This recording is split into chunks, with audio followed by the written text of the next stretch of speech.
Bonjour à tous et bienvenue sur boursicoté.com pour cette nouvelle analyse technique Forex, matières premières et crypto-monnaie. Avec donc un franchissement de la zone des 1.0880 qui est confirmé, puisque l'on a ici validé cette zone comme résistance. On est toujours ici dans le suivi de cette dynamique. Je vous avais annoncé ici au franchissement de la zone des 1.10 une configuration en double top qui était en train de se valider avec comme objectif la zone ici des 1.08. On a ici la zone de support des 1.10, on a un point haut à 1.12. Donc l'objectif ici est un report d'amplitude, ce qui nous donne, c'est pas difficile à calculer, ici un objectif à 1,08. On est quasiment arrivé sur ce niveau, bien aidé en cela par Christine Lagarde qui a donc confirmé une baisse des taux de 25 points de base. Toutefois, ce que l'on peut observer, c'est le manque de conviction sur ce mouvement, même si celui-ci est très régulier. On a des volumes nettement inférieurs à la moyenne. Donc il va falloir observer à minuit si les volumes avec l'annonce de Christine Lagarde se sont un peu étoffés, mais on aurait quelque chose qui a priori ne semble pas durable pour le moment. Toujours est-il que d'un point de vue très court terme, ça reste baissier. Objectif donc zone des 1.08. On verra en fonction des réactions suite à ce contact où veut aller la paire de devises. Sur la paire de devises livre sterling contre dollar américain, on se stabilise ici sur la zone des 1.30, zone qu'il fallait franchir pour avoir un signal de retournement ici par rapport à cette tendance, puisqu'il s'agit ici du dernier point bas significatif de la précédente dynamique haussière. Donc pour l'instant, on teste cette zone. On ne peut pas réellement parler de franchissement. Les indicateurs techniques nous montrent d'ailleurs un possible rebond puisque les histogrammes du MACD ici sont en train de remonter. Donc il n'y a pas de grosses convictions. On le voit même sur le retournement, il n'y a pas eu de contact avec la bolle inférieure. Donc quelque part c'est un mouvement assez mou. On le voit notamment à la forme de ces bougies. On a bien eu une poussée hier mais qui s'est stabilisée aujourd'hui. Donc on est certes sous la moyenne mobile 20 exponentielle depuis ici cette phase de rupture qui avait provoqué une sortie de la dynamique haussière et donc une cassure de cette moyenne mobile. Depuis, on a validé la zone des 1.3140 comme résistance. On est sur la zone des 1.30. C'est sur confirmation du franchissement de cette zone que l'on basculerait vraiment dans une dynamique baissière dont le prochain objectif se situerait ici sur cette ancienne zone de résistance à 1.2870. Sur l'or, nous avons une configuration qui reste haussière avec ici le point haut que nous avions connu lors de cette séance du 26 septembre qui a été battue. Nous avions ici 2685.60. Nous avons sur la séance du jour 2696.78, donc nouveau record pour l'évolution du métal jaune. Par rapport au fait que nous sommes ici sur une dynamique assez forte qui a été très peu consolidée, on peut tracer l'extension de Fibonacci par rapport justement à cette phase de consolidation pour se rendre compte que nous avons un objectif qui est relativement proche puisqu'il s'agit des 2733.26. Donc pour l'instant le métal jaune est en train de rejoindre cette zone. Donc la dynamique haussière est confirmée d'ailleurs par les indicateurs. Donc, les histogrammes du MACD ici remontent tout doucement. Le RSI s'apprête à rentrer en zone de surachat. Les volumes sont dans la moyenne, donc ce n'est pas une accélération, mais un suivi de mouvement.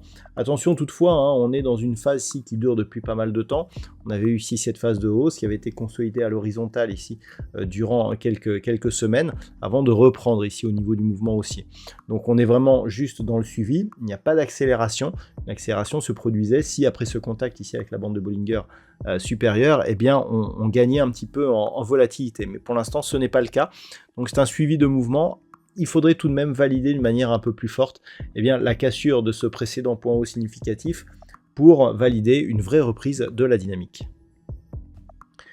Sur le WTI, on confirme le retour des cours ici sur la zone des 71,20 $ le baril. Donc on neutralise un petit peu la dynamique haussière qui était en train de se développer.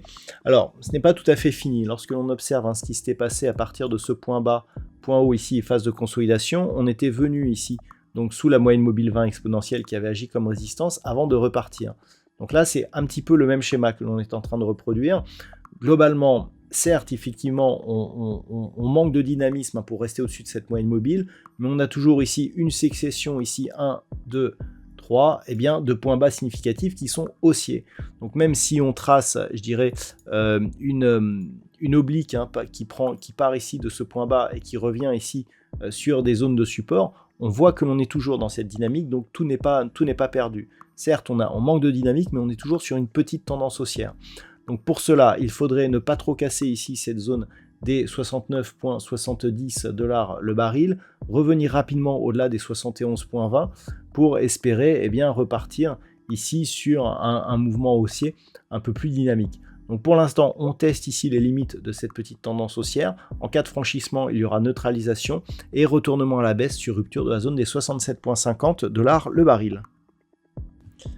Et enfin, sur le Bitcoin, on est toujours ici sous cette oblique qui part de ce point haut significatif du mois de mars.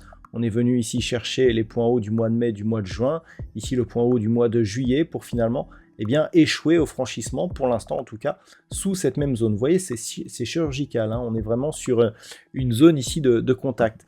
Donc, pour l'instant, alors on est toujours au-delà de cette zone ici des 67 100 $ pour un Bitcoin, zone que l'on pourrait très bien repositionner ici sur 66 300, lié à cette zone de contact.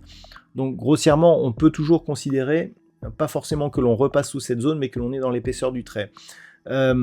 Le signal haussier d'importance viendrait d'une rupture de cette oblique. Donc en gros, dès que l'on passerait au-dessus des 68 000, allez, on va dire 500, clairement, on reprendrait un ticket haussier, même si pour confirmer la reprise, il faudrait repasser au-delà ici des 71 900. Si les cours reviennent ici durablement sous la zone des 67 100, il faudra observer ce qui se passera au contact de la moyenne mobile 20 exponentielle. On a une zone ici horizontale, proche des 63 000, qui pourrait aussi faire obstacle. Cette zone qui a été résistance ici sur toute cette phase, après avoir été support ici, si elle redevient support, pourrait nous donner des signaux de possible établissement d'une nouvelle dynamique haussière. Donc tout cela sera à surveiller. Le point de retournement se trouve ici sous ce point bas significatif, avec donc en cas de rupture ici de cette zone des 59 000 $ pour un Bitcoin, un risque d'invalider, je dirais, le signal haussier qui est en train de se construire, parce que pour l'instant, même si on n'a pas cassé ici cette zone de résistance oblique, c'est bien cette zone ici que l'on est en train de tester pour valider une reprise du mouvement haussier. Voilà donc ce que l'on peut dire sur l'analyse technique de ces principaux actifs de marché. Je vous souhaite de passer une très bonne soirée. On se retrouve dès demain pour d'autres analyses techniques, toujours sur le site boursicoté.com.